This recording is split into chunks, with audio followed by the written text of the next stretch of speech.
Hi there, I'm Lena Anani, and you're listening to She Wrote a Book, where I interview amazing women from all over the world who also happen to be published authors. I created this show to educate, entertain, and inspire you to be the voice you want to hear in the world. Did you know this episode comes with a free gift? It's a webinar for aspiring authors who want to learn my insider secrets on writing and publishing books. You can access this free training instantly at SheWroteABook.com/bonus.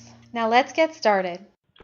You are listening to episode number 30 of She Wrote a Book, and today I'm interviewing Sharon Rosen, author of the book Crazy World, Peaceful Heart, 6 Core Practices for Cultivating Joy and Resilience. Crazy World, Peaceful Heart provides a path to the peace you seek.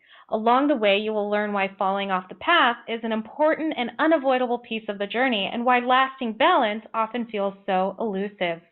Sharon Rosen loves helping people feel better. She is a writer, teacher, and spiritual healer who specializes in guiding women to reclaim their footing and live with presence, hope, and grace after a life-altering diagnosis or loss.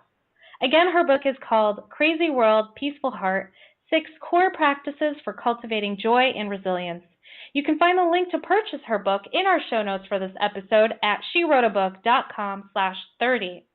So Sharon, it's such a pleasure to have you here as a guest today. My first question for you is this: why did you decide to write and publish your book? Such a good question. Always one of the first questions that people ask.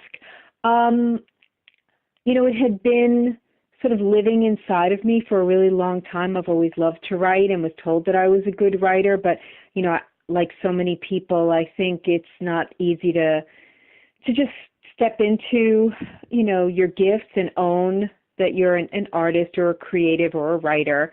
And finally, the time came when I was sharing a lot of core practices, these core common practices, and also some themes that I had learned and that had helped me, and that I was sharing with my clients all the time. And I just felt like let's get it out there. So very cool. So what's been the most common reaction to your book among your audience? Oh, wow. People really love it. I've been so warmed and, kind of amazed at what people have told me from, one woman says she carries it in her purse all the time, and somebody else said it's always on their bedside table. And I made it a fairly small book. It's not a huge, 250, 300-page book. It's less than 100 pages, but I got a lot in there.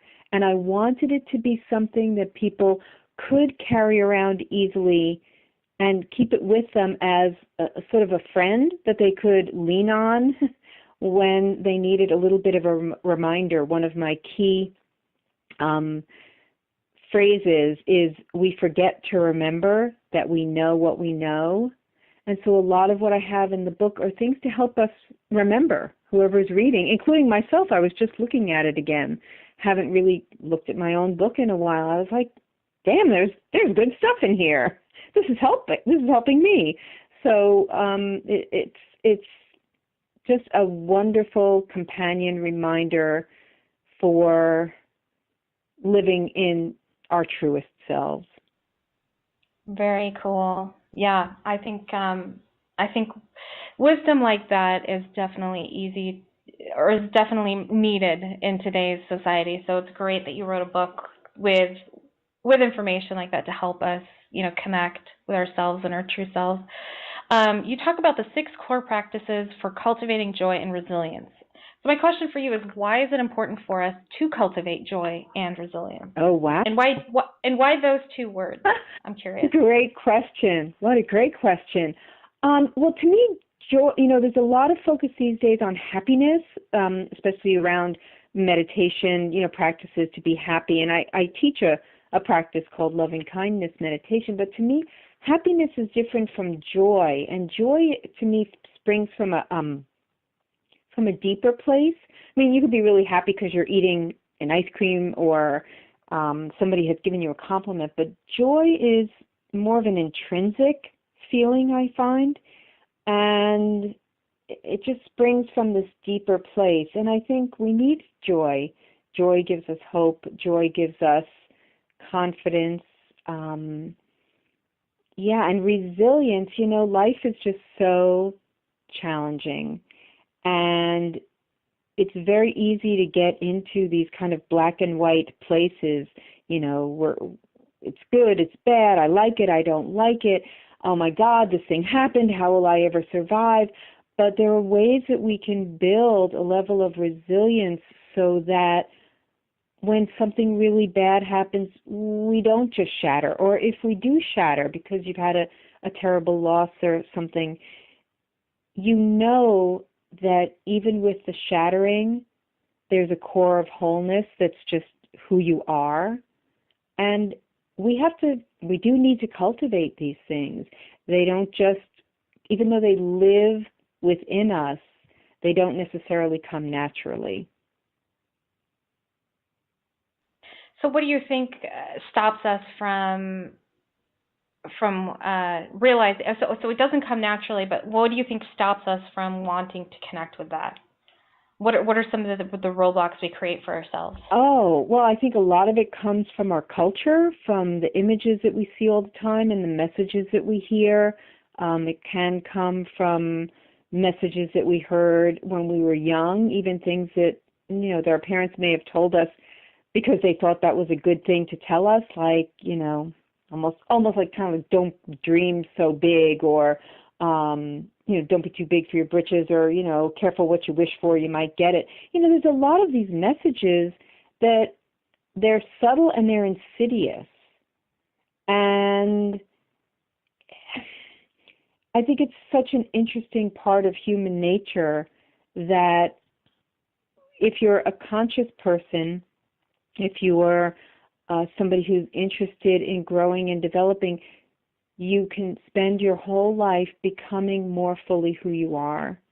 And I think that's really one of the most beautiful things to focus on in life, is to become more fully who you are. And you do that by spending more time going inward than looking outward for respect or for affirmation or for even guidance to a certain degree. It's easy to follow a lot of different teachers and gurus and pathways, but are they really bringing you more closely and compassionately into your essential self?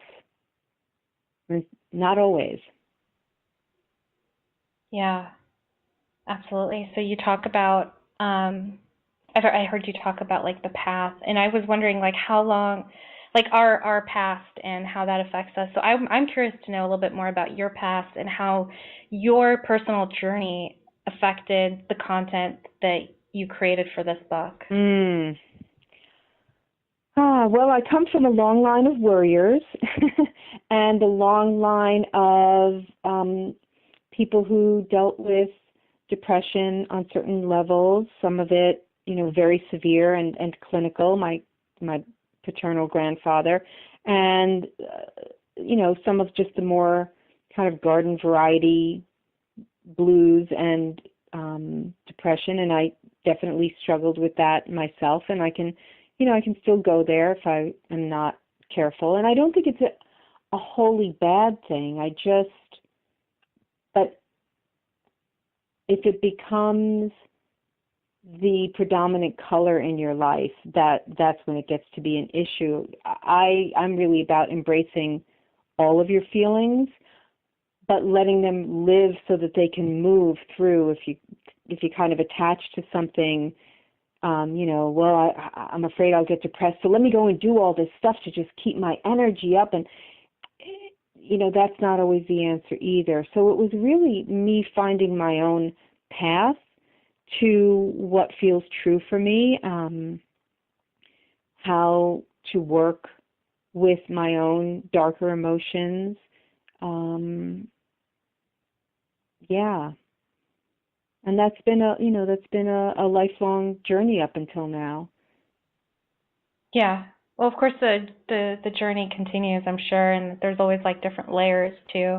Right, but there is this sense of you want to feel like, especially if you're sharing with people in a book or if you're teaching, that you've like arrived someplace from this other place, and that's not my experience. My experience is I'm a human being with a very wide palette of emotions, and how do I live from my wholeness so that I don't get stuck in any one place, because you don't really know light if you don't know darkness.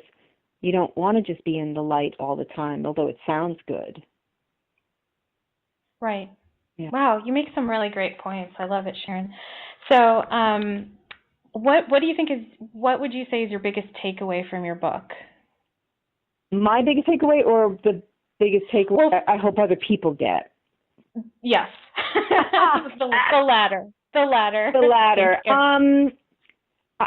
Really, to me, the biggest takeaway is be really gentle with yourself. Life is so challenging. There's a wonderful quote, I believe it comes from the Buddhist path. It says, "Life is so difficult. How can we be anything but kind?" And I think for most people, it's for some reason easier to be kind and compassionate to others and to be deeply compassionate and loving with ourselves. And that's really the best place to start, because you're the only one who lives inside of your own skin. It's your home. You got to make yourself comfortable there. Beautiful. Well said. Sharon, what do you love most about being an author? I think the ability to reflect something for people that will help them to understand themselves better, love themselves better, to just share. Words are so important to me, and writing is so important. Reading and writing are so important to me. So the fact that I put a bunch of words down on a page and somebody else reads those words and is touched in a positive way is it's really kind of amazing, and it's such a gift. Absolutely. Beautifully said. Sharon, thank you so much for being our special guest today. We will have a link to your book in the show notes for this episode, and our listeners can find that at SheWroteABook.com/30 to learn more about our author and her inspirational book. Thanks again, Sharon. It's been a pleasure. Thank you, Lena. It's really been great speaking with you. Thank you for listening to She Wrote a Book. If you enjoyed this episode, then subscribe now so you can automatically get access to all new episodes, and feel free to share your inspired thoughts with us in the comments too. I'd love to hear from you. Are you ready to write your own book? Get started now with my quick and concise webinars so you can learn my insider secrets on writing and publishing your own book. Claim your free gift now at SheWroteABook.com/bonus. Until then, may you always feel good and make magic. Feel good, make magic now. Lena, Anani will show you how. Ignite that wisdom inside of you and show the world what you do. To publish, write, and promote, learn the best way to go.